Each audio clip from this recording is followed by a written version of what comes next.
আসসালামু আলাইকুম ওরহমতুল্লাহি ওবরাকাতুহ। ইন্নাল হামদুলিল্লাহ ওয়াসসালাতু ওয়াসসালামু আলা মুহাম্মাদিনিল মুস্তাফা ওয়া আলা আলিহি ওয়া আসহাবিহিল মুজতাবা, আম্মা বা'দ। প্রিয় দর্শক শ্রোতা, আমেরিকা সহ পৃথিবীর যে প্রান্ত থেকেই আপনারা এই মুহূর্তে দেখছেন আপনাদের প্রিয় চ্যানেল টিবিএন 24 টেলিভিশনের পর্দায় টিবিএন 24 টেলিভিশনের সাপ্তাহিক জীবন ঘনিষ্ঠ আয়োজন ইসলামী সমাধান অনুষ্ঠানে আপনাদের সঙ্গে আছি আমি নিজাম বিন মুহিব। প্রিয় দর্শক, নিশ্চয়ই জেনে থাকবেন যে প্রতি সপ্তাহে আমরা আমাদের প্রিয় স্কলারের কাছ থেকে গুরুত্বপূর্ণ বিষয়ে আলোচনা শুনে থাকি, পাশাপাশি আপনাদের করা জীবন ঘনিষ্ঠ প্রশ্নগুলোর জবাব দিয়ে থাকি। প্রিয় দর্শক, আপনিও আমাদের এই অনুষ্ঠান থেকে আলোকিত হতে পারেন এবং কোরআন সুন্নাহর জ্ঞানে আপনার জ্ঞানকে আপনি সমৃদ্ধ করতে পারেন। প্রিয় দর্শক, যথারীতি আজকেও আমাদের সঙ্গে রয়েছেন সুদূর মক্কা আল মুকাররমা থেকে আমাদের সঙ্গে যুক্ত হচ্ছেন বাংলাদেশ সহ পৃথিবীর বাংলা ভাষাভাষী মানুষের কাছে যিনি অত্যন্ত জনপ্রিয়, যিনি আমেরিকার বাংলা ভাষাভাষী মানুষের কাছে অত্যন্ত জনপ্রিয় স্কলার, আমাদের প্রিয় মানুষ ডক্টর মোহাম্মদ মনজুর ইলাহি স্যারকে আমরা এই মুহূর্তে যুক্ত করছি। আসসালামু আলাইকুম রহমতুল্লাহ। ওয়ালাইকুম আসসালাম রহমতুল্লাহ বারাকাতুহ। স্যার কেমন আছেন? আলহামদুলিল্লাহ, আল্লাহ খুব ভালো রেখেছে। আমি তো অতি সম্প্রতি মক্কা এসে পৌঁছলাম, আলহামদুলিল্লাহ, আল্লাহর অনেক শুকরিয়া। এবং এখান থেকে আমি আমাদের সকল শুভানুধ্যায়ী ভাই বোনদের শুভেচ্ছা জানাচ্ছি, দোয়া করছি, আপনার জন্য দোয়া করছি। আলহামদুলিল্লাহ। স্যার, আমরা অত্যন্ত আনন্দিত যে আপনি এই ব্যস্ততার মাঝেও মক্কা আল মুকাররমা থেকে আমাদের দর্শকদের জন্য যুক্ত হয়েছেন। আশা করছি পুরো আয়োজন জুড়ে আপনার কাছ থেকে আজকে নতুন কিছু আমরা জানবো এবং অনেকগুলো প্রশ্নের জবাব জানবো। বিশেষ করে হজের এই সময়টাতে আমাদের অনেক মাসআলা মাসাইলের প্রয়োজন হয়, অনেকগুলো প্রশ্নের উদ্রেক হয়, সেই প্রশ্নগুলোর জবাব আপনার মাধ্যমে টিবিএন 24 টেলিভিশনের দর্শকদেরকে আজকে আমরা উপহার দিতে পারবো ইনশাআল্লাহ।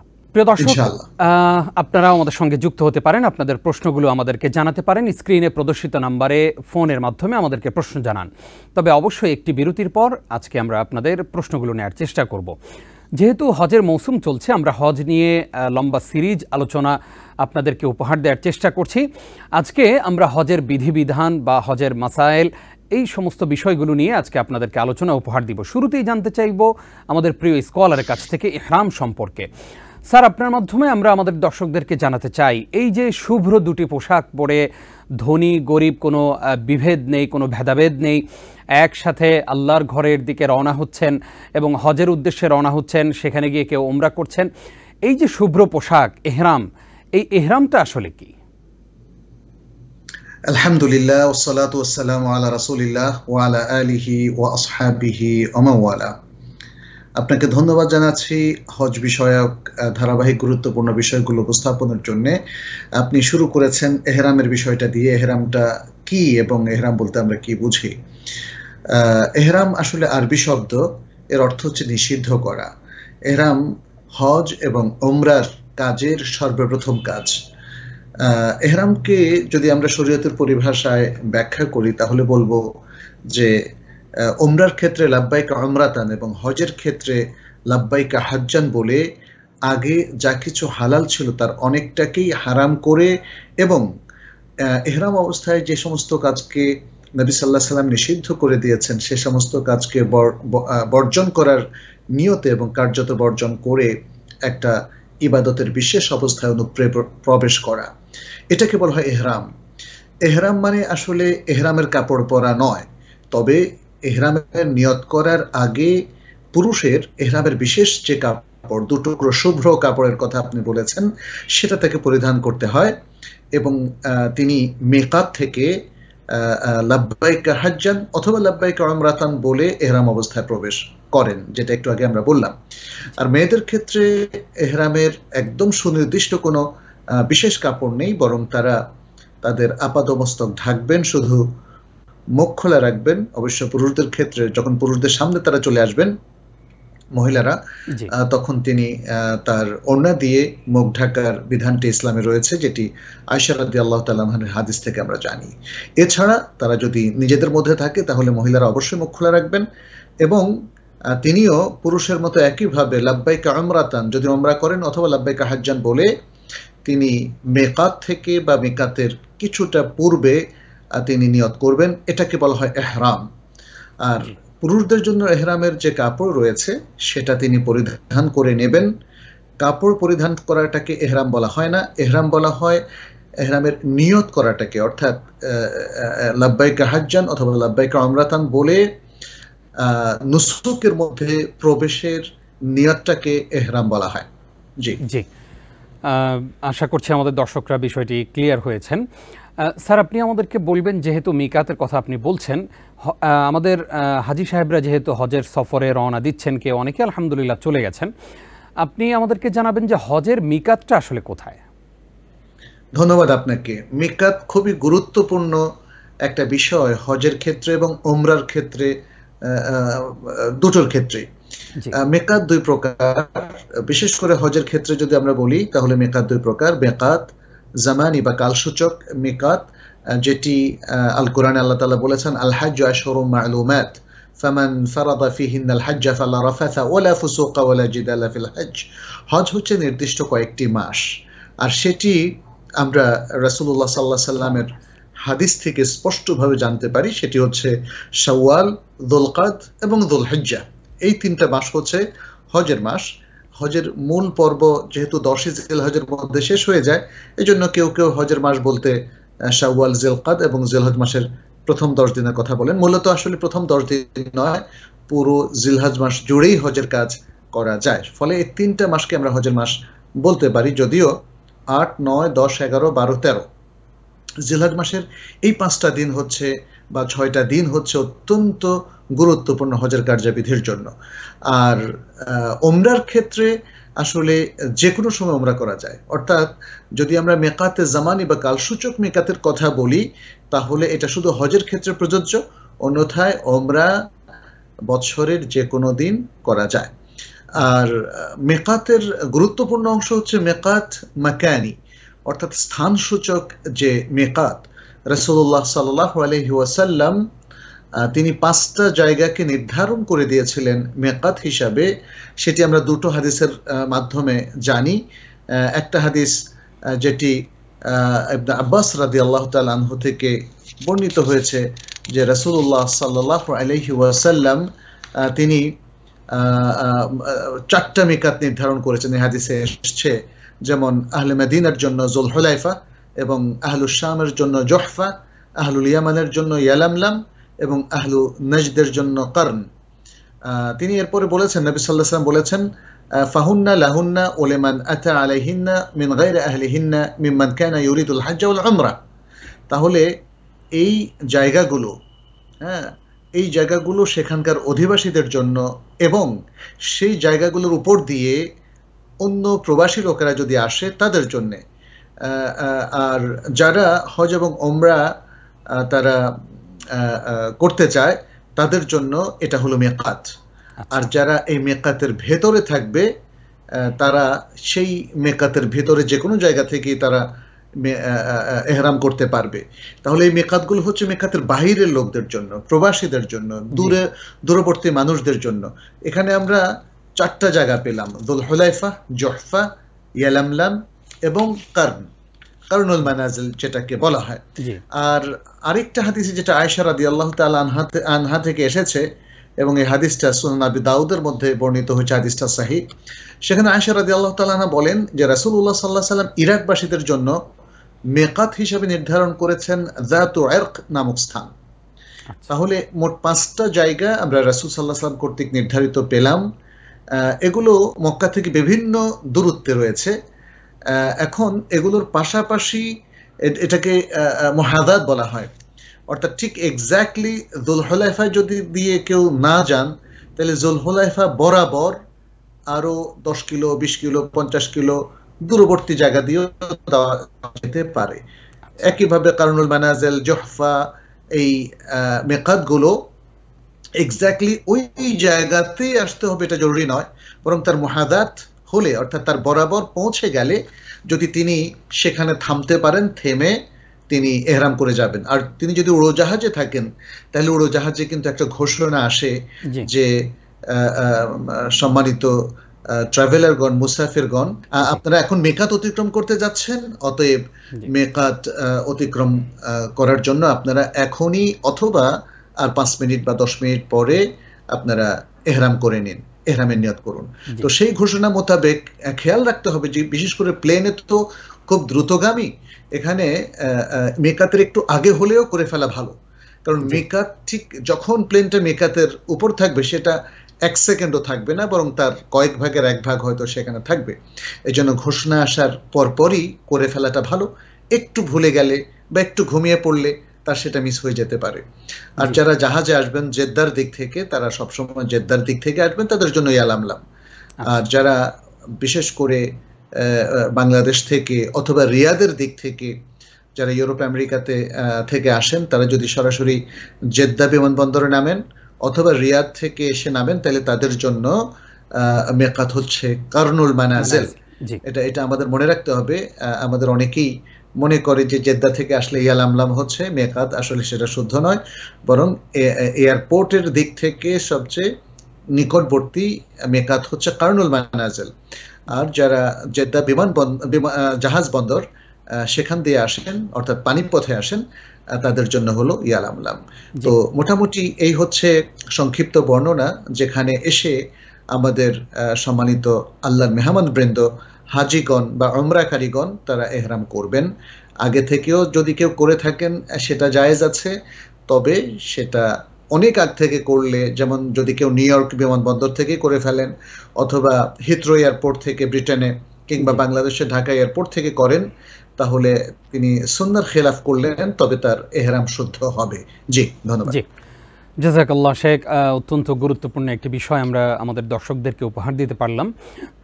স্যার, পাশাপাশি একটু আপনার কাছ থেকে জানতে চাই যে আমাদের অনেক ভাইরা বলেন যে একবার এহরাম করে মাতাফে তাওয়াফ করার ক্ষেত্রে, মাতাফে তাওয়াফ করার পরে দ্বিতীয়বার আর সাধারণ জামাকাপড় পরে করা যায় না। সেক্ষেত্রে অনেকে মসজিদে আয়েশা থেকে বা মসজিদে তানঈম সেখান থেকে গিয়ে আবার এহরাম পরিধান করে আবার আসেন। এই যে মসজিদে আয়েশা থেকে যে এহরাম পরিধান করে আসেন উমরার নিয়ত করে, এটা কি আসলে উমরা হবে? এটা নিয়ে ইখতিলাফ রয়েছে যে যারা দূরদেশ থেকে উমরা করতে আসেন বা হজ করতে আসেন, তারপরে তারা হজ উপলক্ষে বেশ কিছু কাল, যেমন মাসখানিক তিনি মক্কা অবস্থান করেন, এই সময়ে মক্কার ভেতরে অবস্থানের সময়ে তিনি কি তানঈম মসজিদে, যেটাকে মসজিদে আয়েশা বলা হয়, বা জারানা অর্থাৎ হারামের সীমানার বাইরে গিয়ে এহরাম করে এসে মক্কাবাসীদের মতো তিনি কি উমরা করতে পারেন? এটা নিয়ে যদি ইখতিলাফ রয়েছে, তবে আমরা রাসূল সাল্লাল্লাহু আলাইহি ওয়াসাল্লামের সিরা এবং সুন্নাহ যদি বিশ্লেষণ করি এবং সাহাবায়ে কেরামের আমল যদি আমরা বিশ্লেষণ করি, তাহলে দেখব যে সেখানে তারা এক সফরে মক্কায় এসে তারা যে কয়দিনে অবস্থান করেছেন না কেন, এক সফরে একটার বেশি উমরা করেননি। আমরা এটা রাসূল সাল্লাল্লাহু আলাইহি ওয়াসাল্লামের বিদায় হজের মধ্যেও দেখি, যেখানে রাসূল সাল্লাল্লাহু আলাইহি ওয়াসাল্লাম নিজে কিরান হজ করেছিলেন এবং তার সাথে অসংখ্য সাহাবীকে তিনি তামাত্তু হজের নির্দেশ দিয়েছিলেন। তারা উমরা করে হালাল হয়ে গিয়েছিলেন এবং 8 তারিখে তারা হজের এহরাম করেছিলেন। সে অবস্থায় সাহাবাদের মধ্যে কেউই কিন্তু আর দ্বিতীয় উমরাটি করেননি। এখানে আরো একটু উল্লেখযোগ্য যে আমরা দেখেছি যে আয়েশা রাদিয়াল্লাহু তাআলা আনহা, যিনি তার হায়েজ এসে যাওয়ার কারণে তিনি কোনো উমরা করতে পারেননি, কারণ অন্যান্য স্ত্রীগণ, নবীর স্ত্রীগণ, তারা উমরা করে হালাল হয়ে গিয়েছিলেন, পরে আবার হজ করেছিলেন আলাদা করে। তাহলে আয়েশা রাদিয়াল্লাহু তাআলা আনহার উমরা তার হজের মধ্যে অনুপ্রবিষ্ট হয়ে গিয়েছিল, কিন্তু তিনি আলাদা কোনো উমরা করতে পারেননি। হজের পরে তিনি নবী সাল্লাল্লাহু আলাইহি ওয়াসাল্লামের কাছে অনুমতি প্রার্থনা করলেন যে আমি একটা উমরা করতে চাই, কারণ আপনার সকল বিবিরা উমরা করেছেন, আমি তো আলাদা উমরা করতে পারিনি। তখন তিনি নবী সাল্লাল্লাহু আলাইহি ওয়াসাল্লাম তাকে সেই উমরা করার অনুমতি দিয়েছিলেন এবং তার ভাই আব্দুর রহমানকে পাঠিয়েছিলেন তানঈমে, যে জায়গাটা এখন মসজিদে আয়েশা এখানে নির্মিত হয়েছে। তো এখানে যেটা লক্ষণীয় যে আয়েশা রাদিয়াল্লাহু তাআলা আনহা একাই কিন্তু এই উমরাটা করেছিলেন। তার ভাই আব্দুর রহমান রাদিয়াল্লাহু তাআলা আনহু তিনি কিন্তু উমরা কোনো নিয়ত করেননি সেখানে গিয়ে। বা অন্যান্য সাহাবায়ে কেরাম বলতে পারতেন, ইয়া রাসূলুল্লাহ, যখন আয়েশাকে অনুমতি দিলেন তাহলে আমরাও তো সে অনুমতি পেতে পারি। এরকম কোনো আসলে রেওয়ায়েত নেই। তাতে একটা জিনিস বোঝা যায় যে আয়েশা রাদিয়াল্লাহু তাআলা আনহার এখান থেকে উমরা করার পেছনে একটাই কারণ ছিল যে তিনি উমরা করার সুযোগ পাননি। এ থেকে ওলামায়ে কেরাম বলেন, যে কোনো কারণে হোক, যারা ইফরাদ হজ করেন অথবা এরকম কোনো হজ করেন যেখানে তিনি উমরা করতে পারেননি, তাহলে তিনি হজের পরে একটা উমরা মক্কা থেকে করতে পারবেন। আয়েশার হাদিস থেকে সেটাই বোঝা যায়। কিন্তু যারা ইতিপূর্বে একটা উমরা করে ফেলেছেন, তারা আর দ্বিতীয় উমরা না করাটাই হচ্ছে সুন্নাহর দাবি। এবং সেটাই আমরা রাসূল সাল্লাল্লাহু আলাইহি ওয়াসাল্লামের সুন্নাহ সিরাত থেকে এবং সাহাবায়ে কেরামের সিরাত থেকে আমরা সেটা জানতে পারি। এজন্য আমরা বলি মক্কায় যারা আমেরিকা, ইউরোপ কিংবা পৃথিবীর অন্যান্য দেশ থেকে, বাংলাদেশ থেকে যারা হজ করতে আসেন তারা মক্কায় অবস্থানকালে একটাই উমরা করবেন। আর যদি তিনি কখনো সফরের দূরত্বে চলে যান, যেমন তিনি মদিনায় গেলেন বা রিয়াদে গেলেন বা এমন কোনো দূরের শহরে গেলেন যেটি বাইরের মিকাত থেকেও দূরে, যেটাকে শরীয়তের পরিভাষা সফরের দূরত্ব বলা হয়, তাহলে তিনি ততটুকু দূরে গেলে তিনি ফেরার সময়, যেহেতু তার একটা নতুন সফর ক্রিয়েট হয়ে গেছে, তাহলে তিনি আরেকটা উমরা করতে পারবেন। তো এটাকেই আমাদের অসংখ্য মুহাক্কিক উলামায়ে কেরাম শুদ্ধ বলে অভিহিত করেছেন। যদিও জয়রানা থেকে বা তানঈম মসজিদ থেকে মক্কা অবস্থানকালে উমরা করার ব্যাপারে কেউ কেউ মত প্রকাশ করেছেন, বাট আমরা রাসূল সাল্লাল্লাহু আলাইহি ওয়াসাল্লামের সিরাত এর বিশ্লেষণে আমরা এটাকে রেকমেন্ড করছি না। আমরা বলবো যে মক্কা অবস্থানকালে তিনি একটাই উমরা করবেন, একাধিক উমরা করবেন না। তবে যখন ইচ্ছা তিনি তওয়াফ করতে পারবেন, অন্যান্য নফল ইবাদত করতে পারবেন। আর যদি দূরদেশে কোনো সফরে যান বা ভিন্ন দূরের কোনো শহরে যেটা সফরের দূরত্ব, তখন সেখান থেকে ফেরার পথে, যেমন মদিনায় গিয়ে সেখান থেকে ফেরার পথে তিনি একটা উমরা করতে পারবেন। এই ক্ষেত্রে তার মিকাত হবে আবার যুলহুলাইফা। জি, ধন্যবাদ। অত্যন্ত গুরুত্বপূর্ণ আরো একটি বিষয় আমরা জানলাম। আশা করছি আমাদের দর্শকরা উপকৃত হচ্ছেন। স্যার, আমরা আলোচনায় ফিরবো আবারও ইনশাআল্লাহ ছোট্ট একটি বিরতির পর। প্রিয় দর্শক, আপনারা দেখছেন আপনাদের প্রিয় চ্যানেল TVN24 টেলিভিশনের সাপ্তাহিক জীবন ঘনিষ্ঠ আয়োজন ইসলামী সমাধান। সময় হলো ছোট্ট একটি বিরতির, আমাদের সঙ্গেই থাকুন। প্রিয় দর্শক, আরও একবার স্বাগত জানাচ্ছি আপনাদেরকে। দেখছেন TVN24 টেলিভিশনের সাপ্তাহিক জনপ্রিয় জীবন ঘনিষ্ঠ আয়োজন ইসলামী সমাধান। আজকে আমরা হজের মাসাইল নিয়ে কথা বলছিলাম, গুরুত্বপূর্ণ আলোচনা করছেন আমাদের প্রিয় স্কলার ডক্টর মোহাম্মদ মনজুরি ইলাহি। স্যার, আপনাকে আরও একবার স্বাগত জানাচ্ছি। এই মুহূর্তে আমাদের সঙ্গে অনেক দর্শক আছেন, আমরা একজনকে কানেক্ট করতে চাই। আসসালামু আলাইকুম রহমতুল্লাহ। আপনাদেরকে অনেক অনেক ধন্যবাদ যে এত ভালো একটা অনুষ্ঠান করার জন্য। আপনারা অনেক আমাদের শ্রদ্ধার পাত্র। যাই হোক, আমি উমরার ব্যাপারে জানতে চাই, কোনো মানে আছে কিনা যে যতবার ইচ্ছা করা যায় না, কোন একটা লিমিট আছে? আর দোয়া কবুল হওয়ার কোন সময়টা সবচেয়ে উপযুক্ত সময়, বা কিভাবে দোয়া করলে আল্লাহর কাছে কবুল হবে, এই ব্যাপারে একটু বললে খুশি হব। জি জি, ভালো থাকেন। আসসালামু আলাইকুম। আল্লাহ হাফেজ। জি, ওয়ালাইকুম আসসালাম। স্যার, আপনাকে আরো একবার স্বাগত জানাচ্ছি। আমাদের বোন প্রশ্ন করেছেন যে উমরা কি আসলে যতবার ইচ্ছা ততবারই করা যায় এক সফরে? ধন্যবাদ আপনাকে। আমরা ইতিমধ্যে আলোচনা করেছি যে মক্কা এসে পৌঁছার পরে একটাই উমরা করবেন। মক্কা থেকে বের হয়ে আবার যদি সফরে যান অন্য কোনো দূরের কোনো শহরে সফরের দূরত্বে, তাহলে ফেরার সময় আরেকটা উমরা করতে পারবেন। কিন্তু মক্কা অবস্থানকালে আপনি মক্কার আশেপাশে গিয়ে, যেমন তানঈমে বা জয়রানা বা যে জায়গাগুলো আছে হেলের মধ্যে গিয়ে আপনি বারবার উমরা করবেন না। তাহলে এই বিষয়টা আমার কাছে মনে হয় স্পষ্ট যে আমরা বললাম মক্কায় যারা এসে কয়েকদিন অবস্থান করেন তাদের জন্য প্রতিবারে একটা উমরাই যথেষ্ট এবং এটাই সুন্নাহ। জি স্যার, এক্ষেত্রে পাশাপাশি একটু জানতে চাই যে কেউ সারা জীবনে বারে বারে উমরা করতে যদি চান, যদি হজ না করে তিনি বারবার উমরা করেন, এক্ষেত্রে কি ঠিক হবে? যিনি বারবার উমরা করতে চাচ্ছেন তিনি কি হজের সিজনেও মক্কায় অবস্থান করছেন, তাহলে তো তার উপর হজ ফরজ হয়ে যাচ্ছে। আর যদি দূরদেশে থাকেন, তিনি বারবার উমরা করছেন কিন্তু হজ করছেন না, তাহলে এটা তো অবশ্যই প্রশ্নবোধক। কারণ তিনি বারবার উমরা করার মাধ্যমে, যেমন নিউ ইয়র্ক থেকে অথবা অন্য কোনো সিটি থেকে, অন্য কোনো দেশ থেকে তিনি বারবার এসে উমরা করছেন, তাতে বোঝা যাচ্ছে যে তিনি সলভেন্ট। এবং এতবার উমরা করছেন এত দূর দেশ থেকে এসে, তাহলে তিনি হজ কেন করছেন না? যদি এমনটা হয় যে হজের সামর্থ্য তার আছে, হজ তার উপর ফরজ হয়ে গেছে, তাহলে তিনি অনতিবিলম্বে ফরজ হজটাই আগে আদায় করবেন এবং উমরাটাকেও এমনভাবে তিনি প্ল্যান করবেন যাতে তিনি আগে উমরা করলেন পরে হজ করলেন, তাহলে হজে তামাত্তু হয়ে গেল। এর মধ্য দিয়ে এটা করাটাই উত্তম হবে। আর এমনি যদি কেউ ফরজ হজ করে ফেলেন, তাহলে তার যদি সামর্থ্য থাকে, ধারকর্য না থাকে বা অন্যর কাছ থেকে ধারকর্য করে তিনি বারবার উমরা করছেন না, এমন যদি হয়, তাহলে তার জন্য সে উমরাটা মুস্তাহাব। এমনকি তিনি বছরে যদি একাধিকবারও উমরা করেন এবং সেখানে তার খরচও হয়, তবুও এই উমরা মুস্তাহাব। কারণ ওমরা কিংবা এই ধরনের ইবাদতের মধ্য দিয়ে মানুষের জীবনটা পরিশুদ্ধ হয়, পাপ মুক্ত হয় এবং সে আসলে ঈমানের একটা নতুন একটা কি বলে যে একটা প্রভাব সে পায়, ইমাম দ্বারা সে আলোকিত হয়, প্রভাবিত হয়, বুস্ট আপ হয়।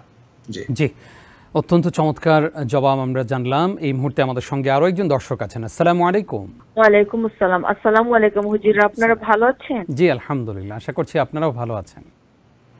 আলহামদুলিল্লাহ, আল্লাহ ভালো রেখেছেন। হুজুরের কাছে একটা অনুরোধ, হুজুরের প্রোগ্রামটা আমরা অনেক মানে আমি এবং আমার মা আমরা দেখি আর কি, কিন্তু হুজুরকে অনেক সময় আমরা পাই না আর কি। হুজুরের কাছে অনুরোধ রাখবে, আমরা জানি উনি অনেক ব্যস্ত মানুষ, ওনার জন্য অনেক দোয়া করবো, একটু হলেও এভরি ফ্রাইডেতে জানে উনি আপনাদেরকে একটু সময় দেন। আচ্ছা, আমার প্রশ্নটা হচ্ছে যে আমার এবং আমার হাজবেন্ডের, আমাদের দুজনের ইনকাম আছে, তখন যখন আমরা যদি কুরবানি করি, কিন্তু আমার হাজবেন্ডের ইনকাম এবং আমার ইনকাম থেকে একসাথে করে যদি আমরা একটা গরু কুরবানিতে, এটা আমার হবে নাকি আমরা আলাদা আলাদা করে, কারণ দুজনের ইনকাম প্রচুর ইনকাম আছে, এইটাই আমি জানতে চাচ্ছি। আসসালামু আলাইকুম। ওয়ালাইকুম আসসালাম, আপনাকে ধন্যবাদ সুন্দর পরামর্শের জন্য। আমরাও প্রত্যাশা করি আমাদের প্রিয় স্কলারকে প্রতি সপ্তাহে পাওয়ার জন্যে। স্যার অনেক ব্যস্ত থাকেন, তারপরেও যেমন আজকেই স্যার আমাদের সঙ্গে সুদূর মক্কা আল মুকাররমা থেকে যুক্ত হয়েছেন, এই জন্য আমরা অনেক কৃতজ্ঞ আমাদের প্রিয় স্কলারের কাছে। স্যার, আমরা একটা প্রশ্নের জবাব একটু দিতে চাই যে আমাদেরকে এক বোন প্রশ্ন করেছেন, দোয়া কবুলের একদম উপযুক্ত সময় এবং স্থান কোনটি? জি ধন্যবাদ। আমাদের আগের যে বোনটি প্রশ্ন করলেন এটা তারই অংশ ছিল। দোয়া কবুলের জন্য তো আসলে আল্লাহ সুবহানাহু ওয়া তাআলা আমাদের জন্য অনেকগুলো স্কোপ রেখে দিয়েছেন, অনেকগুলো সময় নির্ধারণ করে দিয়েছেন। যেমন অসুস্থ অবস্থায় দোয়া, সফর অবস্থায় দোয়া, তারপরে মাজলুম অবস্থায় দোয়া, তারপরে দিবসের মধ্যে সূর্য অস্ত যাওয়ার আগের সময় দোয়া, বৃষ্টি নামলে দোয়া, গভীর রাতের দোয়া। গভীর রাতের দোয়াটা খুব সিগনিফিক্যান্ট। আমার বোন মনে হয় যে এটা জিজ্ঞেস করেছিলেন যে স্পেশাল কোনো দোয়ার কোনো অকেশন আছে কিনা। যেটা আমরা রাসূল সাল্লাল্লাহু আলাইহি ওয়াসাল্লাম হাদিস থেকে জানি, রাতের দোয়াটাকে তিনি স্পেশাল বলে উল্লেখ করেছেন, কারণ শেষ রাতে আল্লাহ সুবহানাহু ওয়া তাআলা নিকটবর্তী আসমানে নেমে আসেন এবং বান্দাকে আহ্বান করতে থাকেন তার কাছে যেন মানুষ দোয়া করে, চায়, তিনি রিজিক বাড়িয়ে দিবেন, তিনি ক্ষমা করে দিবেন ইত্যাদি। তাদের চাওয়াটাকে তিনি পরিপূর্ণ করার একটা ঘোষণা দিচ্ছেন। ফলে আমরা বুঝতে পারলাম যে অন্য যে কোনো সময় দোয়ার চাইতে রাতে তাহাজ্জুদ সালাতের সময় অথবা তাহাজ্জুদ সালাত পড়ে আল্লাহর কাছে যে দোয়াটা করছি, সেজদারত অবস্থায় যে দোয়াটা করছি, সেটা খুব উত্তম দোয়া। এছাড়াও আমভাবে অন্য যে কোনো সালাতে সেজদারত অবস্থায় দোয়াটাও খুব কবুলের উপযুক্ত, যেহেতু রাসূল সাল্লাল্লাহু আলাইহি ওয়াসাল্লাম বলেছেন সেজদারত অবস্থায় বান্দা আল্লাহর কাছে যে দোয়া চায় সেটি তিনি কবুল করেন, অতএব তোমরা বেশি বেশি সেজদা দোয়া করো।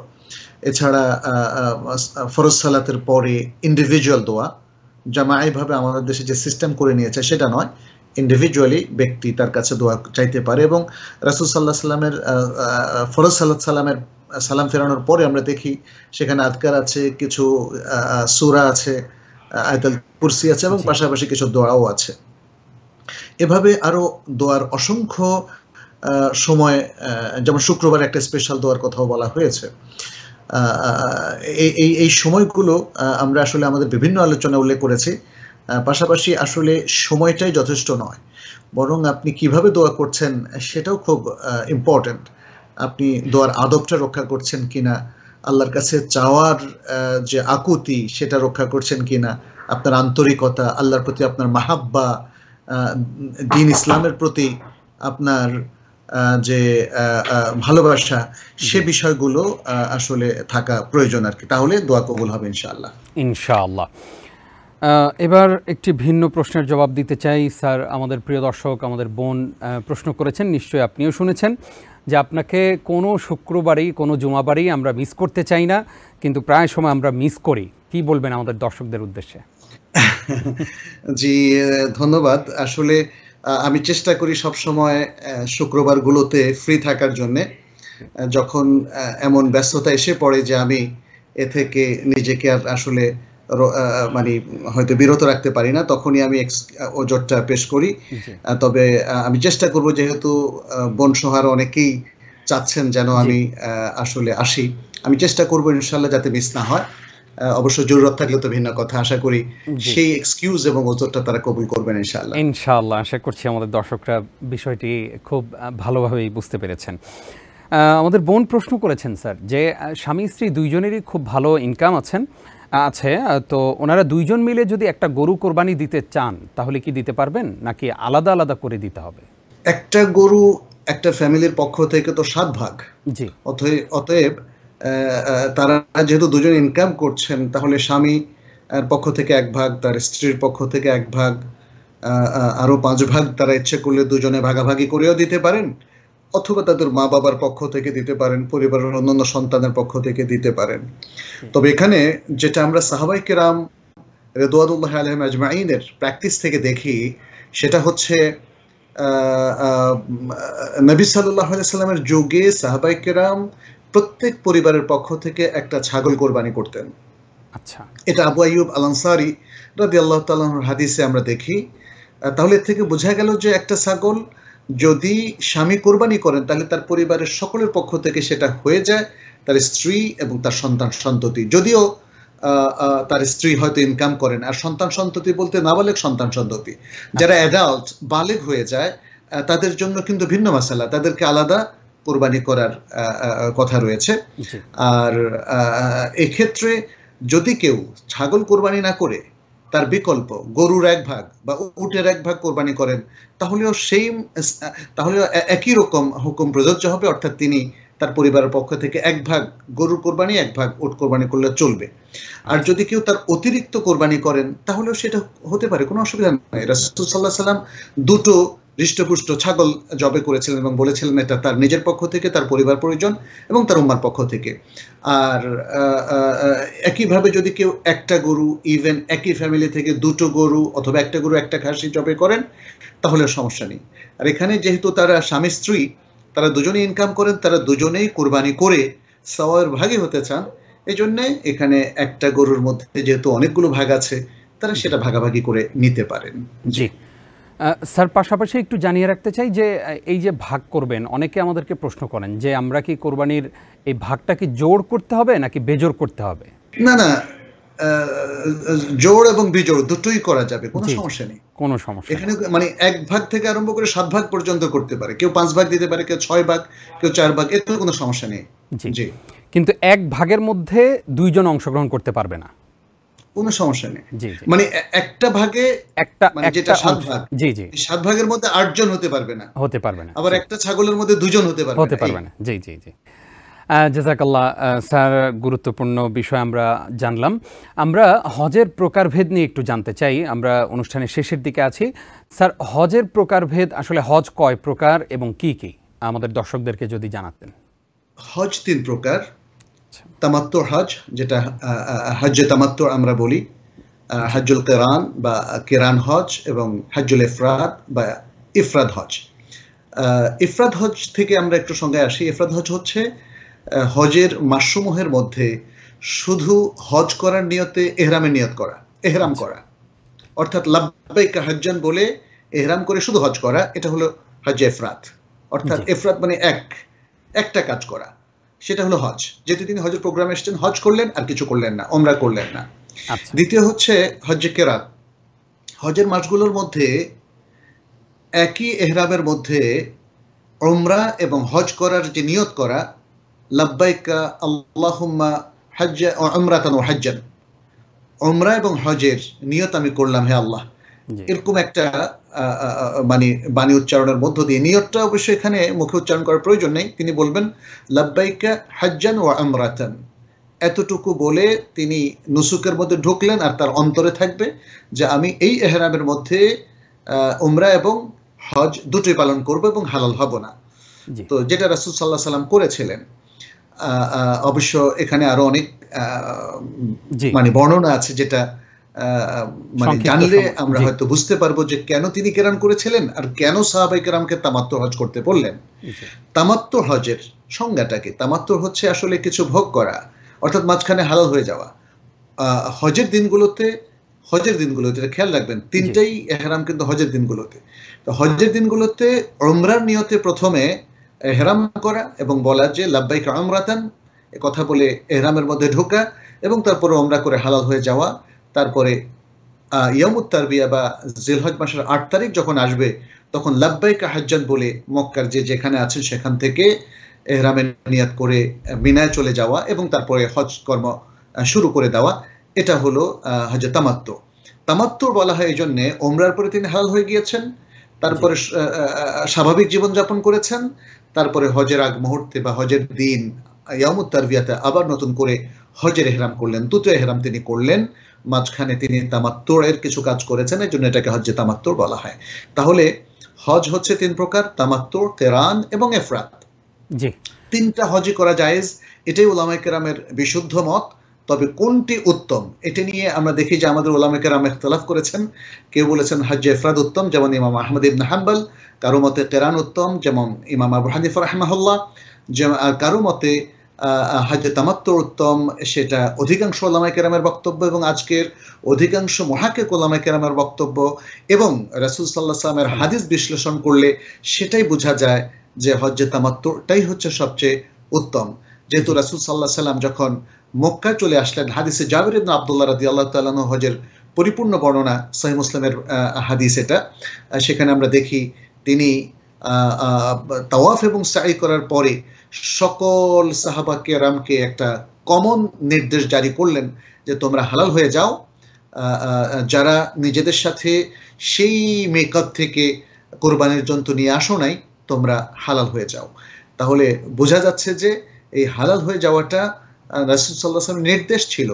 এবং তিনি বলেছেন যে যদি আমি জানতাম যে এখন তামাত্তু করাটাই উত্তম হবে, তাহলে আমি নুসুকের শুরুতে আমার সাথে মদিনা থেকে কোরবানির জন্য হাঁকিয়ে আনতাম না, কিন্তু যেহেতু হাঁকিয়ে এনেছি অতএব নুসুক পরিবর্তনের আর কোনো সুযোগ নেই। এই জন্য রাসূল সাল্লাল্লাহু আলাইহি ওয়াসাল্লাম কেরান করলেন, কিন্তু তিনি নির্দেশ দিলেন আর বাকি সবাইকে যারা সাথে কোরবানির পশু আনে নাই তারা যেন হালাল হয়ে যায়। তাহলে হালাল হয়ে যাওয়ার এই নির্দেশের মাধ্যমে আমাদের কাছে স্পষ্ট হলো নবী সাল্লাল্লাহু আলাইহি ওয়াসাল্লাম আসলে আরামভাবে উম্মার জন্য হজ্জে তামাত্তুরকেই উত্তম বলে অভিহিত করেছেন এবং সেদিকে তিনি আমাদেরকে অনুপ্রাণিত করেছেন যাতে আমরা হজ্জে তামাত্তুর করার জন্যই চেষ্টা করি। জি জি, আরও একটি গুরুত্বপূর্ণ বিষয় আমরা আমাদের দর্শকদেরকে উপহার দিতে পারলাম। স্যার, এবার জানতে চাই যে হজের ফরজ কয়টি? হজের ফরজ 4টি। একটি হচ্ছে এহরাম করা, এহরামের নিয়ত করা। যেহেতু নুসুকের মধ্যে ঢোকার জন্য এহরামের নিয়ত করাটা এটা গুরুত্বপূর্ণ। তারপরে হলো তাওয়াফ করা, সাই করা, এবং তাওয়াফ সাইয়ের আগে আরেকটা যেটা হজের মূল পর্ব সেটা হচ্ছে আরাফায় অবস্থান করা। তাহলে এহরাম করা, আরাফায় অবস্থান করা, তারপরে তাওয়াফ করা এবং সাই করা। সাই করার ক্ষেত্রে উলামায়ে কেরামের এক দলের মতে এটা ওয়াজিব, কিন্তু আমরা এখানেও হাদিসের বিশ্লেষণে আমাদের কাছে স্পষ্ট হয়ে যায় যে নবী সাল্লাল্লাহু আলাইহি ওয়াসাল্লাম সাই করার নির্দেশ দিয়েছিলেন এবং নিজেও সাই করেছিলেন। এই নির্দেশ এবং ফেল দুটো সমন্বয় দেখা যাচ্ছে যে এটা অবশ্য করণীয় আমল, ফলে এটাকে ফরজ হিসেবে জমহুর উলামায়ে কেরাম এটাকে গ্রহণ করেছেন। ফলে হজের ফরজ বা রোকন হলো মোট 4টি। এবার আমরা হজের ওয়াজিব সম্পর্কে আমাদের দর্শকদেরকে মেসেজ দিতে চাই। হজের ওয়াজিব বেশ কয়েকটি, আমি সেগুলো আপনাদের সামনে একটু তুলে ধরছি। প্রথম হচ্ছে মিকাত থেকেই এহরাম করা। মিকাতের পরে এহরাম করলে চলবে না, মিকাত থেকে বা মিকাতের একটু আগে এহরাম করা, কারণ মিকাতের পরে এহরাম করলে দাম আসবে। এটা দ্বারা প্রমাণিত হলো যে মিকাতে অথবা তার একটু আগে এহরাম করা, এহরামের নিয়ত করা এটা ওয়াজিব। ওয়াজিব তরক হলে দাম ওয়াজিব হয়। আচ্ছা, দ্বিতীয় যে ওয়াজিব সেটি হচ্ছে জিলহজ মাসের 9 জিলহজ আরাফায় অবস্থান। এই অবস্থানটা সূর্য অস্ত যাওয়া পর্যন্ত করা। সূর্যের অস্ত যাওয়ার আগে যদি কেউ আরাফা থেকে বের হয়ে যায় তাহলে তাকে দম দিতে হবে। 3 নম্বর হলো মুজদালিফা অবস্থান।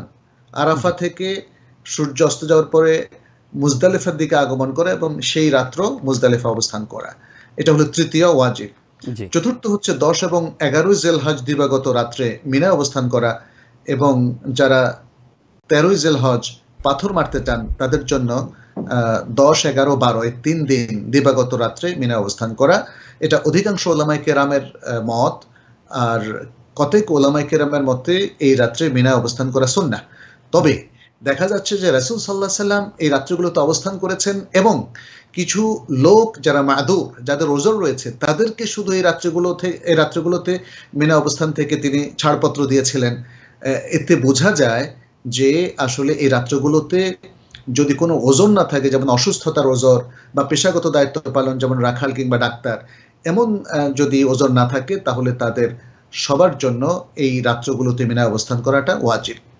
5 নম্বর হচ্ছে জামারাতে পাথর নিক্ষেপ করা। 10 তারিখে শুধু বড় জামরায় এবং 11 ও 12 তারিখে ছোট জামরা দিয়ে শুরু করবে, তারপরে মধ্যম জামরা, তারপরে বড় জামরা। মোট 7টা করে 21টা, 11 তারিখে 12 তারিখে 21টা, মোট 42, এবং প্রথম দিন 10 তারিখে 7টা, 49টা মারতেই হবে। যদি কেউ 12 তারিখ দিবাগত রাত্রে মিনা অবস্থান করেন তাহলে তিনি আরো 21টা মারবেন, তাহলে তার মোট 70টা হয়ে যাবে। এভাবে জামরাতে এই পাথরগুলো নিক্ষেপ করা। 6 নম্বর ওয়াজিব যেটা, সেটি হচ্ছে এহরাম থেকে হালাল হওয়ার সময় পুরুষদের মাথা কামানো অথবা চুল ছোট করা এবং নারীদের জন্য চুলের অগ্রভাগ থেকে কিছু চুল ছোট করা, অর্থাৎ হালাল হওয়ার জন্য চুল ছোট করা। এটা পুরুষ নারী উভয়ের ক্ষেত্রে প্রযোজ্য, আর পুরুষদের ক্ষেত্রে হলক করা এটা নারীদের জন্য প্রযোজ্য নয়। আর 7 নম্বর হলো বিদায় তওয়াফ করা। অবশ্য নারীরা যদি তখন হায়েজের অবস্থায় থাকেন তখন বিদায় তওয়াফ তাদের জন্য মাফ হয়ে যাবে, আর যদি তারা সুস্থ অবস্থায় থাকেন তাহলে তাদের জন্য এবং পুরুষদের জন্য বিদায় তওয়াফ করা ওয়াজিব, এটা তরক করলে দম দিতে হবে। আর 8 নম্বর হচ্ছে তামাত্তু এবং কেরান হাজিদের জন্য একটা কোরবানি করা। ইফরাদ হাজিদের জন্য কোনো কোরবানি করা ওয়াজিব নয়, কিন্তু তামাত্তু এবং কেরান হাজিদের জন্য একটা করে কোরবানি করা। এগুলো হচ্ছে হজের ওয়াজিব, মোট 8টা। জি, আমরা অত্যন্ত গুরুত্বপূর্ণ আরও একটি বিষয় জানতে পারলাম। স্যার, আপনি এবার সংক্ষেপে যদি আমাদেরকে একটু জানাতেন যে এই যে আমরা বলছি যে দম দিতে হবে, এই দমটা আসলে কি? ওয়াজিব তরক করলে যে আমরা দম দিব। জি, দম হচ্ছে আসলে ফিদিয়া, যেটাকে আমরা ফিদিয়া বলি। অর্থাৎ দুটো কারণে দম ওয়াজিব হয়ে থাকে। একটা হলো কিছু নিষিদ্ধ কাজ করার কারণে দম ওয়াজিব হয়, আর আরেকটা হলো ওয়াজিব তরকের কারণে। নিষিদ্ধ কাজের মধ্যে আমরা দেখি যে নিষিদ্ধ কাজটা কয়েক প্রকার। একটা হচ্ছে কিছু নিষিদ্ধ কাজ আছে যেগুলোর করে ফেললে দম আসে না, যেমন যদি কেউ বিবাহ করে ফেলে ইহরাম অবস্থায় তাহলে তার দম হবে না, কিন্তু তাকে তওবা করতে হবে। আবার কিছু আছে যেমন সে যদি চুল কেটে ফেলে, অথবা সে যদি নখ কেটে ফেলে, অথবা সে যদি মাথা ঢেকে ফেলে ইত্যাদি, এই ধরনের ভুলগুলো করার জন্য জেনে শুনে, তাহলে তারকে একটা দম, যেটা একটা ছাগল হতে পারে। আর অনেক ক্ষেত্রে আসলে এর থেকে বড় ফিদিয়া বা দম দিতে হয়। যেমন যদি কেউ হালাল হওয়ার আগে, কোনোভাবেই হালাল হওয়ার আগে যদি স্বামী স্ত্রী মেলামেশা করে ফেলে, তাহলে তার হজটা নষ্ট হয়ে যাবে এবং তাকে একটা উট কোরবানি করতে হবে। পরবর্তী বছর আবার তাকে হজ করতে হবে, কাজা করতে হবে। আর ওয়াজিব তরকের ক্ষেত্রে দম একটাই দিতে হয়। এক বা একাধিক ওয়াজিব যদি সে তরক করে ফেলে, একই ধরনের ওয়াজিব, তাহলে একটা দম। আর যদি বিভিন্ন ধরনের ওয়াজিব তিনি তরক করেন, তাহলে প্রত্যেক ওয়াজিব তরকের জন্য তাকে একটা করে দম দিতে হবে। এখানে আর কোনো দ্বিতীয় প্রকার নেই। একটা দম হচ্ছে একটা ছাগল অথবা গরুর 1 ভাগ বা উটের 1 ভাগ। জি, জাযাকাল্লাহ খাইর। স্যার, আপনাকে অসংখ্য ধন্যবাদ। আপনি সুদূর সৌদি আরবের মক্কা আল মুকাররমা থেকে আমাদের সঙ্গে যুক্ত হয়েছেন। আপনার কাছ থেকে আমরা দোয়া প্রত্যাশী। আপনি আমাদের জন্য দোয়া করবেন, টিবিএন পরিবারের জন্য দোয়া করবেন, পার্সোনালি আমার জন্য দোয়া করবেন, আমাদের দর্শক শ্রোতাদের জন্য দোয়া করবেন, এবং সর্বোপরি আমরাও আপনার জন্য দোয়া করি আল্লাহ তাআলা আপনাকে সুস্থ রাখুক এবং আবার আমাদের মাঝে সুস্থভাবে ফিরিয়ে আনুক, সেই দোয়া করছি। আমিন। আমি আপনাদের সবার জন্য দোয়া করছি। শুরুতেও বলেছি, এখনো বলছি, যেহেতু আসলে সকল মুসলিমদের সাথেই আমাদের একটা আত্মার বন্ধন আছে। পৃথিবীর যে প্রান্তেই থাকুন না কেন, সবার জন্য আমাদের দোয়া থাকলো। আল্লাহ যেন আপনাদের সকলকে ঈমান এবং আমানের সাথে রাখেন, বারাকাপূর্ণ জীবন যাপন করার তৌফিক দান করেন। আর আপনাদের সবার কাছে আমরা দোয়া চাইছি, আল্লাহ যেন আমাদের সকলকে হেফাজত করেন। বারাকাল্লাহু আমিন ওয়া ইয়াকুম। প্রিয় দর্শক, এতক্ষণ যারা আমাদের সঙ্গে ছিলেন আপনাদেরকেও ধন্যবাদ জানাচ্ছি। সেই সাথে প্রত্যাশা করছি আমাদের আজকের আয়োজনটিও আপনাদের জন্য অনেক গুরুত্বপূর্ণ পূর্ণ হয়ে থাকবে এবং আপনারা এখান থেকে অনেক কিছু শিখতে পারবেন, বিশেষ করে যারা এই বছর হজ করবেন। আল্লাহ রাব্বুল আলামিন আমাদের সকলের হজকে কবুল করুন, আল্লাহুম্মা আমিন। আজ এই পর্যন্তই। আপনারা দেখছিলেন TVN 24 এর সাপ্তাহিক জীবন ঘনিষ্ঠ আয়োজন ইসলামী সমাধান। বিদায় নিচ্ছি আমি নিজাম বিন মুহিব। আসসালামু আলাইকুম ওয়া রাহমাতুল্লাহি ওয়া বারাকাতুহু। وما أرسلنا من قبلك إلا رجالا نوحي إليهم فاسألوا أهل الذكر إن كنتم لا تعلمون। TVN 24 টেলিভিশন দেখতে আজই কল করুন 7187776556। লগ ইন করুন www.totalcablebd.com। নিউ ইয়র্ক থেকে সম্প্রচারিত TVN 24 টেলিভিশন বিশ্বজুড়ে বাঙালির কণ্ঠস্বর।